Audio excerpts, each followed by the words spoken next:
Coming up on today's video, I've got a little mid-century bookshelf here. It's a mixture of walnut veneer and solid elm. I'm going to be completely refinishing it and doing a little fun design on the backboard just to liven this up a bit. Stay tuned. My name is Angie and I'm the one behind Transcend Furniture Gallery. It's my mission to keep as many pieces of furniture as possible out of landfills. Sometimes I paint, sometimes I don't, but I always do what I can to save old pieces from the trash. Welcome to my workroom. Okay, so this sturdy little piece, obviously looking at this, has some finish issues. There's some areas where the finish is missing entirely, some watermarks and stains, obviously scratches. At first glance, most people would think this was solid wood, but it is not. So if you look at the back here, there's a very thin layer on top, and it's just where my nail starts there. This is veneer, so we've got walnut veneer on top of like pressed wood.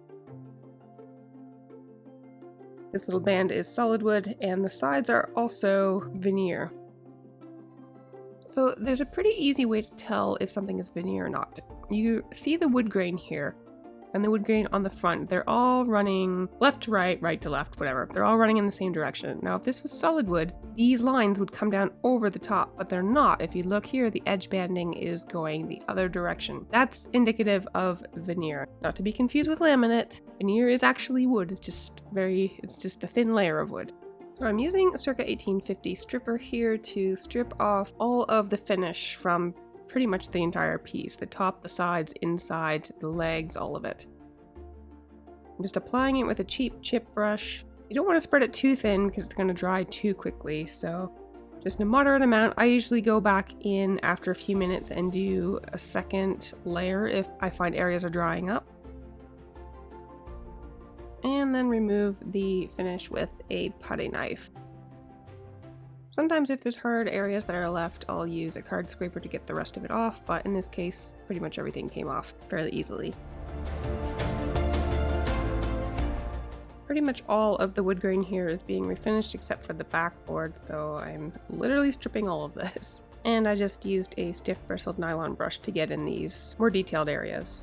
I actually have a plan for the backboard here, so I'm very carefully popping it off. It's held on by tiny little staples, so rather than rip this all off, I'm just kind of gently coaxing it off. And I'm just setting this aside while I move on to stripping the legs. Sometimes I just take an Orbital sander to the legs, but the finish on this is a little bit thick, so I am just applying some stripper to it. It's easier for me to do this while it's still attached. I can get all the way around. It's just easier this way. And I'm using a 3M stripping pad to remove most of the finish, and the rest I'm going to get off with a card scraper. It really is a pretty thick finish.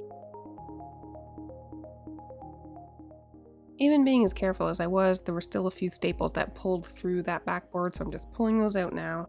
And I'm going to wipe down the entire piece now with some mineral spirits, which is going to clean up any residual stripper residue and will also give me a better look at any scratches or damage that's in the piece.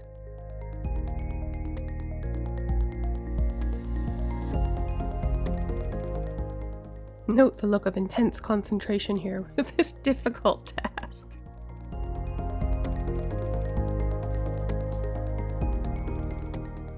I'm going to be painting this backboard on the inside, so I'm just going to give it a good scrub down here. And while that's drying, I'm going to move on to sanding the rest of the piece. Because this is veneer and it's already been stripped, I'm starting off with a 180 grit. If this was solid wood or I hadn't stripped it, I would probably go a little bit coarser, but I don't want to blow through this veneer, which is a lot easier to do than you might think, especially with an Orbital sander. Let me just mention quickly that this is the first video filming with my new camera, and I clearly still have some settings to figure out, so some of these shots might not be as crispy as you're used to. Bear with me, I'm gonna get it together for the next one, I promise. I'm just using a card scraper to kind of get off that last little bit of finish and color from the legs. And then just give them a quick hand sanding with 180 grit as well.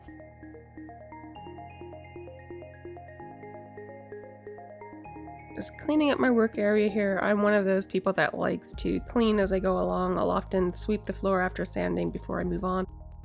Just makes for a better work environment, and you don't have to worry so much about contaminants in your paint and stain and all that.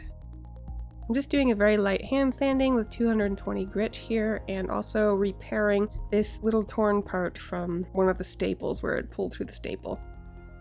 I'm using 2 thicknesses of painter's tape to do my design here. I didn't draw this out or map this out, this is literally just on the fly here, just doing it as I see it.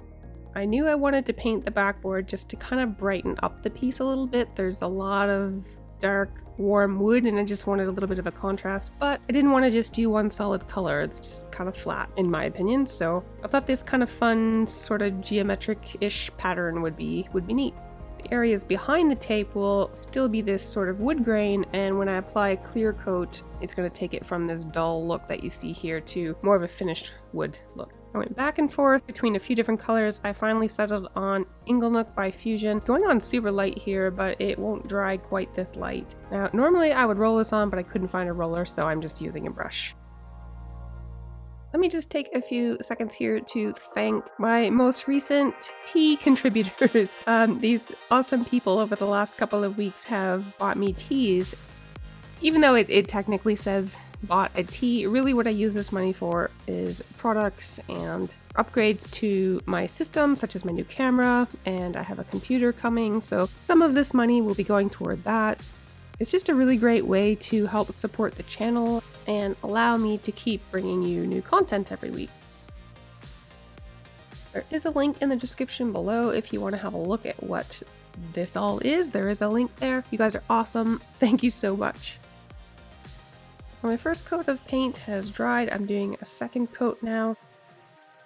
When you're doing anything with tape, you want to make sure you remove the tape while the paint is wet. So doing the second coat is going to sort of reactivate the paint, and I'm going to pull this up while it's still wet.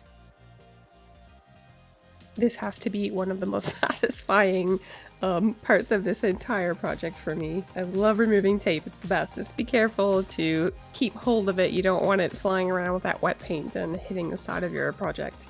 This is a water-based stain from Canada actually. It's manufactured here in Canada.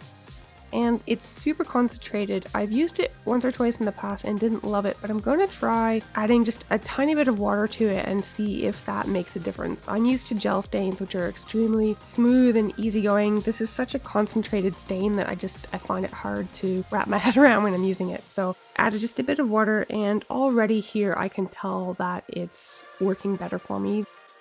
Now what is amazing about this stain is that it's a super rich formula. You only need one coat. It doesn't raise wood grain like some of the other stains do. There's no overlap marks. When you go back over a part that's already dried, it sort of re-wets and makes it easier to get a smooth finish. There's no odor, it's very natural, and you don't need to condition the wood first. I'm actually glad I gave this another go with this piece because I've got 2 different types of wood. I have walnut and elm generally isn't as dark as walnut is, so when you stain it, you end up with sort of a two-tone look. With a stain like this, it almost acts as a dye stain, and you're going to get a more consistent color between the 2 wood grains. So that's why I chose it, and I'm glad I did it because I actually really liked it this time around. I'm using a spray on clear coat to protect the back here. It's just going to keep the paint from chipping if things bump against it, and also it's going to give the areas of exposed wood more of a richer tone. So one more thing about this cement stain is that it tends to look a little bit dull or almost chalky looking when it's dry, until you seal it. So I'm using a spray lacquer. Normally I prefer the Watco brand, but I'm out of it and I can't find it anywhere around here, so I'm using this brand. And you can see immediately, as soon as the very first coat of lacquer hits, you get that rich, warm walnut look, and this is exactly the look I was going for here. I'm going to be adding a total of 3 coats of lacquer on this piece.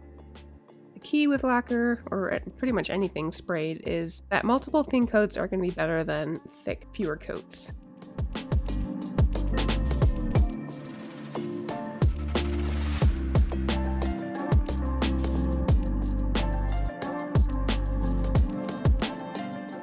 Spraying the legs as well, and then we'll set them aside till they've dried and then reattach. Well, I am in the home stretch now. Thank you so much for joining me, and I'll see you in the next video.